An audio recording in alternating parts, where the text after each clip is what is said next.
আসসালামু আলাইকুম। Tuition BD থেকে বলছি। শিক্ষক, শিক্ষার্থী এবং অভিভাবক সিরিজের ১১তম পর্বে আজকে একটা গুরুত্বপূর্ণ ব্যাপার নিয়ে কথা বলব, যেটা প্রায়ই হয়ে ওঠে। সেটা হলো টিচারের ধৈর্য।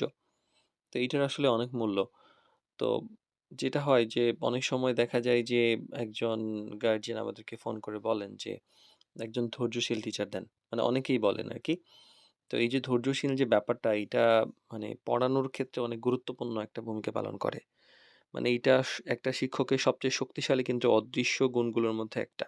তো অনেক সময় আমাদের হয় কি যে টিচারের জ্ঞান, ডিগ্রি, অভিজ্ঞতা দেখি, কিন্তু ধৈর্যের প্রভাব কতটা গভীর সেটা উপলব্ধি করি না।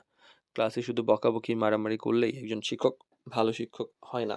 বরং ধৈর্য নিয়ে একজন শিক্ষাকে গড়ে তোলা, মানে একজন শিক্ষার্থীকে গড়ে তোলা একটা গুরুত্বপূর্ণ ব্যাপার।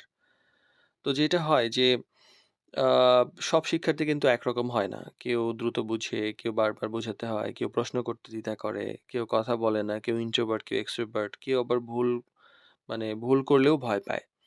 তো হয় কি যে একজন ধৈর্যশীল টিচার এবং যিনি হচ্ছেন অধৈর্যশীল, এর মধ্যেই পার্থক্যটা হয় যে যিনি জানেন ধৈর্যের ব্যাপারটা কি, ধৈর্যের গুরুত্বটা কি, উনি অবশ্যই বুঝেন যে শেখা একটি প্রক্রিয়া, প্রতিযোগিতা নয়। তো ভুল শেখার স্বাভাবিক একটা অংশ। এটা কিন্তু অনেকেই বুঝেন না। অনেক শিক্ষক বুঝেন না। তো অনেকেই বলেন যে, "এতবার বললাম, তারপরেও তুমি পারো না। তুমি গাধা নাকি?" এই সেই হাবিজাবি। এটা কিন্তু বড় একটা সমস্যা। তো একজন ধৈর্যশীল টিচারের উত্তরটা এরকম হবে যে, "সমস্যা নাই, অন্যভাবে দেখে চলো।" তো এই যে একটা আচরণ, এইটা কিন্তু মানে একটা ছাত্রের আত্মবিশ্বাসে বিশাল পার্থক্য তৈরি করে। আবার প্রশ্ন করার সাহস কিন্তু তৈরি হয়। যখন একজন মানে শিক্ষার্থী বুঝে না, কিন্তু জিজ্ঞাসা করতে ভয় পায় যে, যদি জিজ্ঞাসা করি বুঝি নাই তাহলে তো স্যার আমাকে মারবে।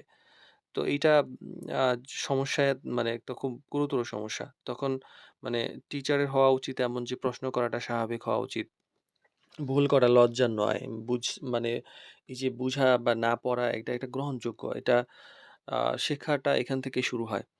তো মানসিক নিরাপত্তাও কিন্তু এখান থেকেই তৈরি হয়। মানে চাপ, ভয়, অস্বস্তি এগুলা কিন্তু শেখার সূত্র।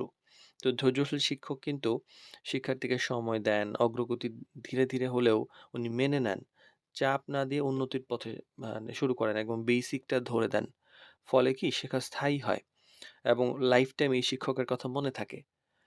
আর ধৈর্য মানেই যে দুর্বলতা তা কিন্তু নয়। মানে আমি নরম শিক্ষক, আমার ধৈর্য আছে, আমি বারবার বোঝাচ্ছি, আমি হয়তো একটু কম আগাচ্ছি কিন্তু শেখাচ্ছি পারফেক্টলি। এইটা কিন্তু দুর্বলতা নয়। বরং এইটা একটা আবেগ নিয়ন্ত্রণের ক্ষমতা, এটা পরিস্থিতি বুঝে প্রতিক্রিয়া এবং শিক্ষক মানে এই যে শিক্ষার্থী কেন্দ্রিক যে একজন মানসিকতা, এইটা মানে একজন পরিপক্ক শিক্ষকের পরিচয়। তো এইটা শুধু মানে